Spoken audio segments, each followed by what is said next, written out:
Tonight I'm excited to share with you the second mod I have done to this Leatherman Rogue Wave, and tonight I will show you how I added the bit driver from the Gerber Slim to the Leatherman Wave.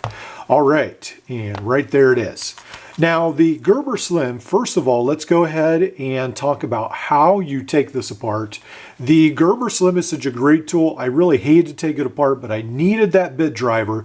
I'll probably go ahead and buy another Gerber Slim down the road. Now, Gerber's fasteners are nice in the sense that there's this flat piece at the bottom. So how they work is that fits in through here, and then the one side stays steady, unlike Leatherman where you have to use two fasteners. But on Gerber, the one side stays steady, and you can use these little ears, should we call them, to go ahead and get a grip and then undo the fastener. So that's more of a close-up version, and you will be able to get the pliers on there. They may mess it up a little bit, but you can get pretty good purchase on that, and then you can go ahead and undo it. Now, on the Gerber Slim Drive, I did not have to use a heat gun. Sometimes there's Loctite inside. I don't see any Loctite in this one, but it could be there is. But I was able to go ahead and just take it apart with a pair of pliers. Now, I know some people, I think there is a specific tool perhaps someone has made to take some of these Gerbers apart, but I just use a pair of pliers, and it does eat the fitting up a little bit, so keep that in mind.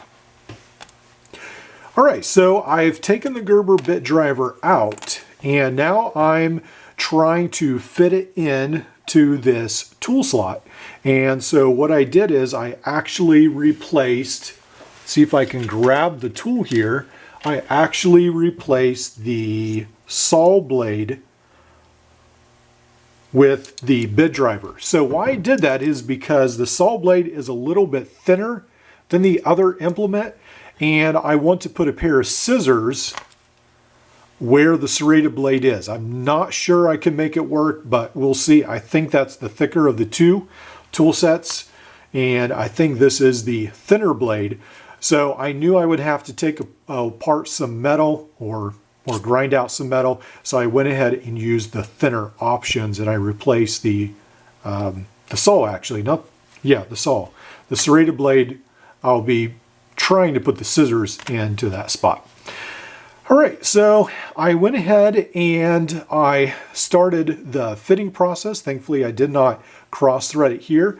And first of all, you have to make sure that it locks in place. So here we have the bit driver, locks in place very well. Let's go ahead and give it a try. I actually haven't tested this out yet. I just finished this mod. Well, it's not really finished, but it's the first phase of it.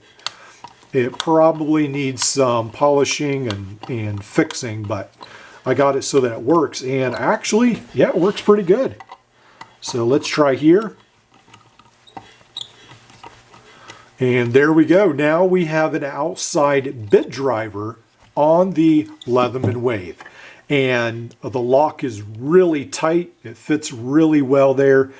And so I had to go ahead and take a fair amount of metal off the bottom of this bit driver. So I think at the end of the video I may actually take this apart and show you that, but right now I want to talk about the process where I had to take metal out of the handle. And as you can see, it was not a pretty process.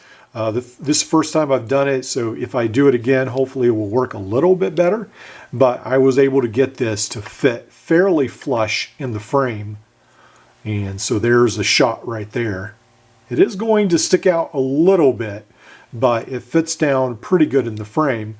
And again, some rough edges, some places where I accidentally jumped out of the groove and damaged the metal. So I think this might be even a nicer mod to do on, I think the Leatherman charges some scales you can replace and might work out better that way. So, but it did work on this one. So first of all, I use these grinding discs. So I'm using a Win. This is the Win. It's essentially the Dremel, just WEN is the company that makes it, the Chinese manufacturer. It's their version of the Dremel. I try to leave a link in the description below. And I was using these, which I think I got from Walmart. And I was able to use just a cheap grinding wheel and this one as well, and that was able to shape the bottom of this bit driver. And then I was having problems getting this piece of metal right here out. This piece of metal right here. And so I actually went to my local hardware store, Home Depot, and I was able to get the Dremel. And I went with the kit because Dremel has this easy lock system. And so you buy the wheel, and the wheel is like $15, but then this part is another $11. And then you can buy a whole kit with a ton of wheels for $26. So I just bought the whole kit, and then I was able to use that in my version of the Dremel. So that came in very handy. And this is the thin cutting wheel. This is the thin cut. Easy lock, 1/2 inch, and then there is a thicker version as well, but this was a lifesaver. It cut through this metal pretty good, and I wish I'd had this to start, but anyway, probably I should invest in a lot more of Dremel's products because they definitely seem to work a lot better. All right, let's go ahead and talk about what I use. So on this one, I used a T10. And on this, I used, I think, a T10 or a T9. Sometimes these work fairly interchangeable. And let's go ahead and take this apart. There we go. And I'll try to leave, again, some links for several of these tools if I can find them on Amazon. So I went ahead and put a copper washer back behind here. And then there it is. And then I had to shape the Gerber bit driver like so. So what I actually did was I took some of the, let's see, there we go. I had to take some of the metal off on this side. It actually sticks out a fair amount. And then what I had to do a lot of was actually shape this part right here so that it's flat. And you definitely can use this as a template, and then be very careful on the bottom because just a little extra metal and it will just sort of flop in place. So you definitely want just the right amount. And at the end, I was using these. I started out with my bench grinder, but I think that removes too much metal at once, so I would definitely just do it slow. And then I actually had to take some metal off the side over here as well. So you want to shape it so that it fits and it doesn't catch. And then actually the hole is pretty much perfect.